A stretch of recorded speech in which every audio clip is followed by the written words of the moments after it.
नमस्कार दोस्तों। तो चलिए इस वीडियो में हम बात करेंगे कि जो एसबीआई क्लर्क मेंस का एग्ज़ाम है वो अटेम्प्ट कैसे करें पेपर, ठीक है। और आप लोग को बता दूं, मैंने मॉक टेस्ट करंट अफेयर्स का बना दिया है, तो आप लोग वो देख लीजिएगा जाके। और इससे जस्ट पहले ही वीडियो डाला है और मैं कमेंट सेक्शन में भी पिन कर दूंगा वो, ठीक है। और चलिए देख लेते हैं स्ट्रैटेजी, और बहुत ध्यान से पॉइंट्स देखिएगा, जो जो वहाँ पर आपको फीलिंग्स होंगी तो इम्पॉर्टेंट पॉइंट्स तो रिमेंबर, ठीक है। तो क्या क्या इंपॉर्टेंट पॉइंट्स हैं वो देख लेते हैं। Don't think about too much of your preparation. तो अब अपने प्रिपरेशन के बारे में ज़्यादा मत सोचो, क्योंकि ख्याल आएंगे कि ये छूट गया है, वो छूट गया है। कुछ दो चार टॉपिक्स रह गए हों, उन्हें कंप्लीट कर लीजिएगा। ट्राई टू बी एज काम एज पॉसिबल। शांत रहने की कोशिश करिए, ठीक है। हड़बड़ी से नहीं होंगी वहाँ पर चीज़ें। मेंस का एग्जाम है, बहुत ज़्यादा आपको शांत मन चाहिए। Peace of mind is very important to perform well. और वहाँ पर मन अगर शांत नहीं होगा ना, तो क्योंकि टाइम कम होगा, क्वेश्चन ज़्यादा करने हैं और थोड़े कॉम्प्लेक्स क्वेश्चंस होंगे। दूसरा पॉइंट देख लेते हैं। Don't compare yourself with your mock test. हाँ, तो जो भी मॉक टेस्ट में स्कोर आया उसे हटाओ, ठीक है।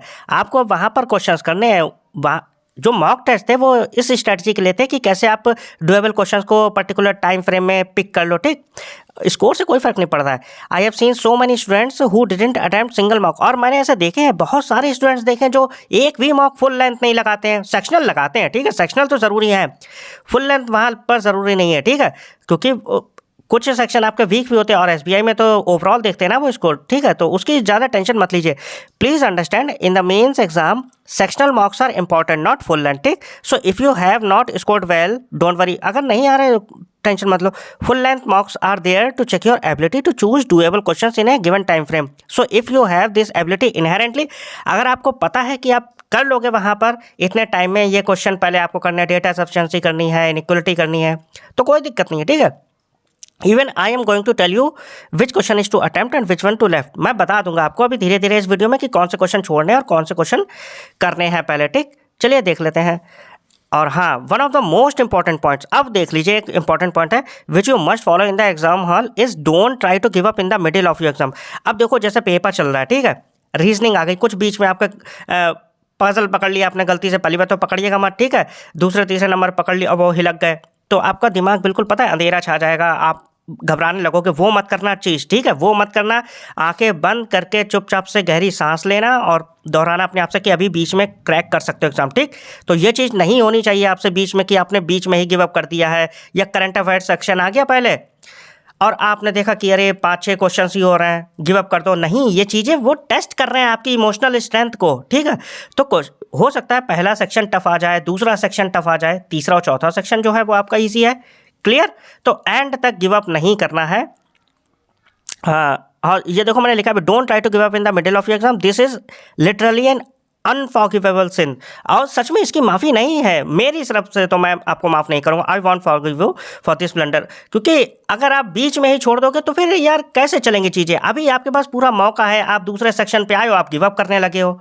समझ में आ रहा है? तो पहले पूरा पेपर तो देख लो, तीसरा और चौथा सेक्शन ही वो लोग ईजी बना रहे हैं आजकल, मैं ये जो देख रहा हूँ, ठीक। तो ध्यान रखिएगा कि बीच में गिव अप नहीं करना है। करंट अफेयर्स पहले आ गया या रीजनिंग आ गया पहले, हो सका कि ऐसा भी हो जाता है कभी कभी चाइनीज़ कोडिंग और इनपुट आउटपुट दोनों नहीं लगते हैं, हालांकि उनमें से एक जरूर डुएबल देते हैं वो, ठीक है। तो एक तो लगेगा ही लगेगा, तो बीच में गिव अप मत करना, चलते रहना, शांत रह के बस गो थ्रू करते रहना, पेपर में देख लेना कौन सी चीज़ें आ रही हैं, करते रहो लास्ट तक।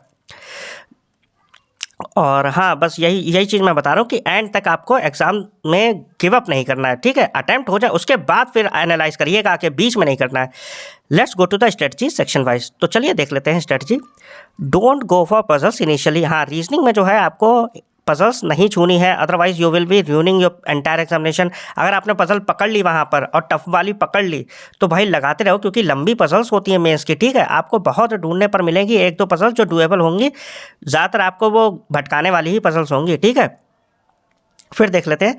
As I have already told you, you have to solve 1 mark question initially. जैसा मैं पहले एसबीआई की स्ट्रेटजी में बता चुका हूँ कि पहले आपको 1 मार्क के क्वेश्चन जो है वो करने हैं, और 10 से 15 नंबर अपने पहले पक्के कर लीजिए, जैसे कि डेटा सफिशिएंसी है, अल्फ़ाबेट है, डायरेक्शन सेंस है, ब्लड रिलेशन है, सिलॉक्स इनइक्वालिटी है। इन जो क्वेश्चंस है ना, पहले इन्हें करिएगा आप। समझ में आ रहा है? और सबसे पहले जो है डेटा सफिशिएंसी करिएगा और अल्फ़ाबेट रिलेटेड क्वेश्चंस करिएगा, ठीक है। और फिर उसके बाद जाइएगा ब्लड रिलेशन पे, सिलॉक्स पे, इनइक्वलिटी पे, ये सारे क्वेश्चंस करिएगा, ठीक। फिर उसके बाद जो है आपको इनपुट आउटपुट या चाइनीज़ कोडिंग में से जल्दी जल्दी देख लीजिएगा किसमें पैटर्न बन रहे हैं आपके, ठीक। तो उसमें से एक तो एक लगेगा ही लगेगा। फिर उसके बाद पजल्स आपको 1 से 2 होंगी, वो करनी है। और लास्ट में क्रिटिकल रीजनिंग करिएगा, ठीक है, क्योंकि उसमें आपको पढ़ना भी है, फिर एनालाइज भी करना है कौन सा ऑप्शन है, तो उसमें पता नहीं चलता है टाइम कितना निकल गया है। तो क्रिटिकल रीजनिंग और पजल शुरू में नहीं करनी है। Data sufficiency, alphabet, direction sense, blood relation, syllogism, inequality, इनमें से कुछ भी आप पहले कर सकते हो, ठीक। फिर देख लेते हैं नेक्स्ट अपने लोग। और नेक्स्ट है हमारे पास, your target is to solve 1 mark question in 12 to 15 minute. तो 12 से 15 मिनट जो शुरुआती है ना, उसमें ये सारे एक एक नंबर वाले आप सब करने की कोशिश करिएगा, ठीक है। 15-16 नंबर आप अपने पक्के कर लो।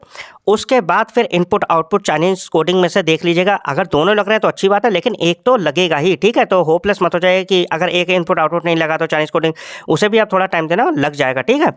और उसके बाद आपको 1 या 2 पजल्स मिलेंगी, क्लियर है वो। और लास्ट में जो है आपको क्रिटिकल रीजनिंग करना है, क्रिटिकल रीजनिंग लास्ट में, ठीक। इनपुट आउटपुट पहले कर लो या पजल्स पहले कर लो, जो भी उनमें से आप देख लीजिएगा। अगर पजल लग रहा है कि बन रही है तो पहले बना लीजिएगा, लेकिन पहले 1 मार्क वाले क्वेश्चन, अल्फ़ाबेट है, डायरेक्शन सेंस है, डायरेक्शन और डेटा सफिशिएंसी है, ब्लड रिलेशन, ये पहले करिएगा, ठीक है। जो स्ट्रेटजी बनाई है बस उसी पर चलिए, कुछ नया मत करिएगा। और हाँ, तो यही चीज़ें हैं आपको। और उसके बाद जो है देख लेते हैं next, current affairs. Don't try to be over smart in this section. हाँ देखो, ओवर स्मार्ट बनने की कोशिश मत करना कि लगा के आ रहे हैं, अरे ये 2 लग रहे हैं, 2 में से तो एक तो सही जाएगा ही जाएगा, 20 तो कर ही लेते हैं। जब आओगे ना आंसर्स चेक करोगे, फिर आप वहाँ पर रिपेंट कर रहे होगे, रो रहे होगे कि यार ये 3 से 4 मार्क्स से मेरा सिलेक्शन रुक गया है। समझ में आ रहा है? तो जितने आ रहे हैं, 8 आ रहे हैं, 10 आ रहे हैं, बस उतने ही रखो। I will divide candidates into 3 categories. तो 3 कैटेगरी में डिवाइड कर रहा हूँ। पहले जो 20 क्वेश्चंस जिन्हों आ रहे होंगे सही के सही, ठीक। आपको कतई एक भी गैस वर्क करना ही नहीं है। 50-50% चांस भी हो रहा है तब भी नहीं करना, ठीक है। आपको हटा देना, जितने आ रहे हैं बस उतने ही करो। और पहले देख लीजिएगा जो आते हैं आपको, ठीक। और उसके बाद कुछ लग रहा होगा कि ये ऑप्शन है, तो पहले आपको केवल जो 100% आते हैं वही करिएगा। और फिर दूसरी कैटेगरी में है candidates who know more than 10 questions. और कुछ होंगे जिन्हें 12 आ रहे होंगे, 11 आ रहे होंगे, 13 आ रहे होंगे, तो वो लोग भी, आप भी गैस मत करिएगा, ठीक है। गैस वर्क केवल जैसे आपके 5-6 बन रहे हैं, ठीक है, क्वेश्चंस 3rd कैटेगरी वाले, और आपको लग रहा है कि कुछ 2-3 क्वेश्चन जो है ऐसे वो 50-50% लग रहे हैं, तो आप कर लेना, ठीक है। ऊपर वाले मत करना यार, आपका सिलेक्शन बन रहा है, आप क्यों बेवकूफ़ी कर रहे हो? समझ में आ रहा है? तो ऊपर 2 कैटेगरी को तो मैं कतई सजेस्ट नहीं करूँगा। 5 हो रहे हैं, 4 हो रहे हैं आपके, तो 1-2 आप देख लेना जिसमें 50-50% चांस लग रहा है। ये नहीं कि अंधे में मार रहे हो, ठीक है, तो आपका सिलेक्शन नहीं होगा। फिलहाल जो है यही चीज़ें आप ध्यान रखिए कि 5 अगर बन रहा है, 4 बन रहा है, तो 1-2 क्वेश्चन आप मार सकते हो जहाँ पे 50-50% लग रहा है। ऊपर वालों को मैं कतई सजेस्ट नहीं करूँगा। फिर देख लेते हैं अपने लोग, और ध्यान से पढ़िए क्वेश्चन। कभी कभी ऐसा होता है कि हम गलत पढ़ लेते हैं और तभी आंसर, जवाब देख लेना 1-2 बार पढ़ के, ठीक है। टाइम तो होता है करंट अफेयर्स में। फिर देख लेते हैं नेक्स्ट है हमारे पास इंग्लिश, ठीक।